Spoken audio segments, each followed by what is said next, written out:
നമസ്കാരം. ജാതക കഥകളിലെ 14-ാമത്തെ കഥ കുറുക്കനോട് കൂട്ടുകൂടിയ സിംഹം. വാരണാസിയിൽ ബ്രഹ്മദത്തൻ ഭരിക്കുന്ന കാലം.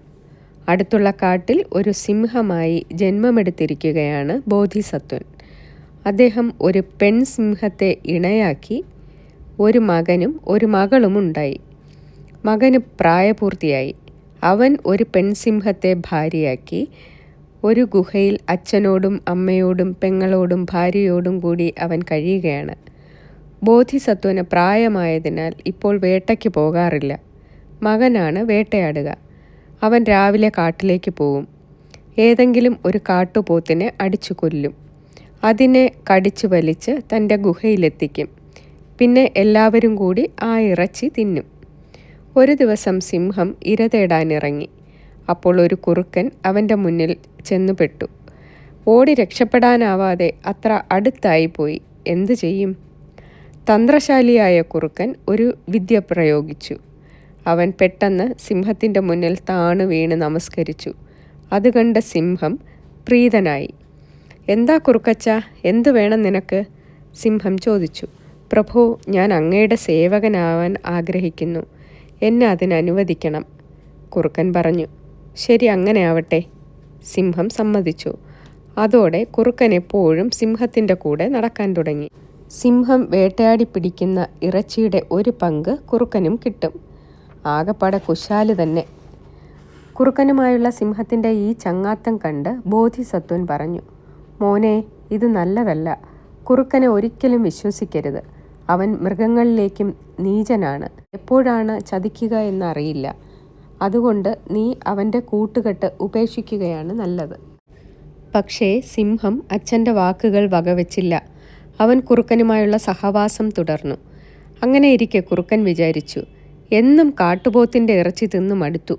കുതിര ഇറച്ചി നല്ലതാണെന്ന് കേട്ടിട്ടുണ്ട്. ഇനി അതൊന്ന് തിന്നണം. ശരി, സിംഹത്തോട് പറയാം. അടുത്ത ദിവസം കുറുക്കൻ സിംഹത്തോട് പറഞ്ഞു. പ്രഭോ, കുതിരയുടെ ഇറച്ചിയാണ് ശരിയായ ഇറച്ചി. അത് തിന്നില്ലെങ്കിൽ പിന്നെ മറ്റെന്ത് തിന്നിട്ടും കാര്യമില്ല. അതുകൊണ്ട് നമുക്കൊരു കുതിരയെ കൊന്നു തിന്നാം. അതിന് ഈ കാട്ടിലെങ്ങും കുതിരയില്ലല്ലോ? സിംഹം സംശയം പ്രകടിപ്പിച്ചു. ഈ കാട്ടിനടുത്തുള്ള നദിയുടെ കരയിൽ രാജഭടന്മാർ കുതിരകളെ കുളിപ്പിക്കാൻ കൊണ്ടുവരും. അവയെ പിടിക്കാം. കുറുക്കൻ്റെ ഉപദേശം കേട്ട് സിംഹം നദീതീരത്തേക്ക് പോയി. അവിടെ രാജഭടന്മാർ കുതിരകളെ കുളിപ്പിക്കുന്നുണ്ട്. സിംഹം നദിയിലേക്ക് കുതിച്ചു ചാടി ഒരു കുതിരയെ അടിച്ചു കൊന്നു. അതിനെ കടിച്ചെടുത്തുകൊണ്ട് തിരികെ കാട്ടിൽ കയറി ഓടി ഗുഹയിലെത്തി. കുതിരയിറച്ചി തിന്നപ്പോൾ ബോധിസത്വൻ മകനോട് പറഞ്ഞു. മോനെ, ഇത് അപകടമാണ്. കുതിരകൾ മനുഷ്യരുടെ രാജാവിൻ്റെ വകയാണ്. അവർക്ക് പല തന്ത്രവും അറിയാം. മിടുക്കന്മാരായ വില്ലാളികളുമുണ്ട്. അതുമാത്രമല്ല, ഒരു ചൊല്ലുണ്ട്, കുതിര ഇറച്ചി തിന്നുന്നവൻ അല്പായുസാണെന്ന്. ഇക്കുറിയും സിംഹം അച്ഛൻ്റെ വാക്കുകൾ ചെവിക്കൊണ്ടില്ല. അവൻ വീണ്ടും കുതിരകളെ പിടിച്ചുകൊണ്ടിരുന്നു. കാട്ടിൽ നിന്ന് ഒരു സിംഹമിറങ്ങി തൻ്റെ കുതിരകളെ പിടിക്കുന്നത് രാജാവ് അറിഞ്ഞു. ഇനി കുതിരകളെ നദിയിൽ കൊണ്ടുപോകേണ്ട എന്ന് അദ്ദേഹം കൽപ്പിച്ചു. കുതിരലായത്തിനടുത്ത് തന്നെ ഒരു കുളം തീർത്തു. അപ്പോൾ സിംഹം നഗരത്തിൽ കടന്ന് ലായത്തിൽ നിന്ന് തന്നെ കുതിരയെ പിടിച്ചു തുടങ്ങി. രാജാവ് കുതിരലായത്തിന് ഉയർന്ന മതിൽ പണിയിച്ചു. എന്നിട്ടും സിംഹം ആ മതിൽ ചാടിക്കടന്ന് കുതിരയെ പിടിച്ചുകൊണ്ടുപോയി. ഇത്രയുമായപ്പോൾ രാജാവ് തൻ്റെ സൈന്യത്തിലെ ഏറ്റവും മിടുക്കനായ വില്ലാളിയെ വരുത്തി. ഇക്കാര്യത്തെക്കുറിച്ച് അയാളുടെ അഭിപ്രായം ചോദിച്ചു. വില്ലാളി പറഞ്ഞു. പ്രഭോ, കുതിരലായത്തിന് അടുത്ത് ഉയർന്ന ഒരു ഗോപുരം പണിയിക്കണം.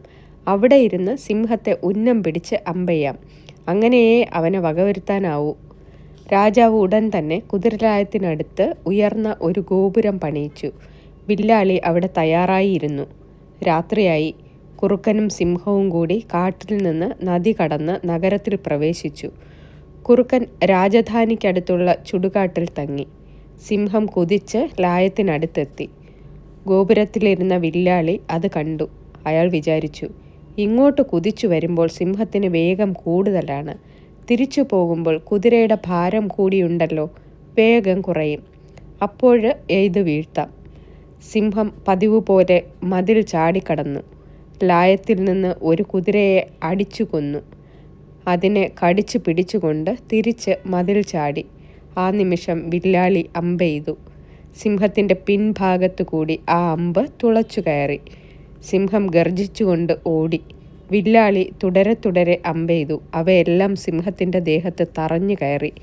സിംഹത്തിൻ്റെ ഗർജനം കേട്ട കുറുക്കന് കാര്യം മനസ്സിലായി. എന്തോ അപകടമാണ്. അവൻ അപ്പോഴേ ജീവനും കൊണ്ടോടി. ശരീരമാകെ അമ്പേറ്റെങ്കിലും സിംഹം കുതിരയെ വിട്ടില്ല. അവൻ അതുമായി പാടുപെട്ട് നദി കടന്ന് തൻ്റെ ഗുഹയിലെത്തി അവിടെ വീണു മരിച്ചു.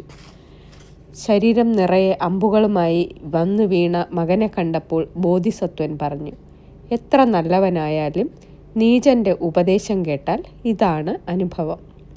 നന്ദി.